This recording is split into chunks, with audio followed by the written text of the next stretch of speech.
Welcome to Samba Samba. Enjoy the video. In this video, I will show you how to make a simple and delicious cupcake glaze. First, let's gather our basic ingredients. You'll need powdered sugar, a little milk, and some vanilla extract. Sifting your powdered sugar is a crucial step to avoid any lumps, ensuring your glaze is perfectly smooth. For a richer, more opaque finish, I recommend using whole milk or even a touch of cream.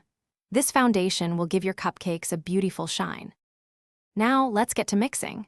In a medium bowl, combine your sifted powdered sugar with the milk and vanilla extract. Whisk these ingredients thoroughly until you achieve a smooth, pourable consistency. The key here is to add your liquid gradually, perhaps 1 teaspoon at a time. This allows you to control the thickness precisely, ensuring your glaze isn't too thin or too thick for your cupcakes. A perfect consistency makes for easy application. Once you have your basic glaze, it's time to get creative with flavors and colors.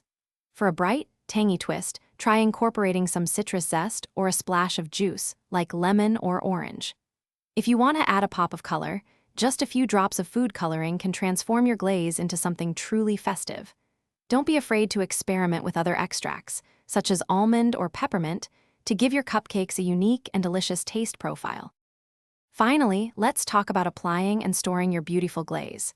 Ensure your cupcakes are completely cooled before dipping them directly into the glaze. This method provides an even, professional-looking coating. After glazing, allow the cupcakes to sit at room temperature until the glaze has fully set, which usually takes about 15 to 20 minutes. For easy meal prep and storage, check out the leak-proof containers linked in the description, along with other great deals. Enjoy your perfectly glazed cupcakes. Thanks for watching. Consider subscribing if we helped you.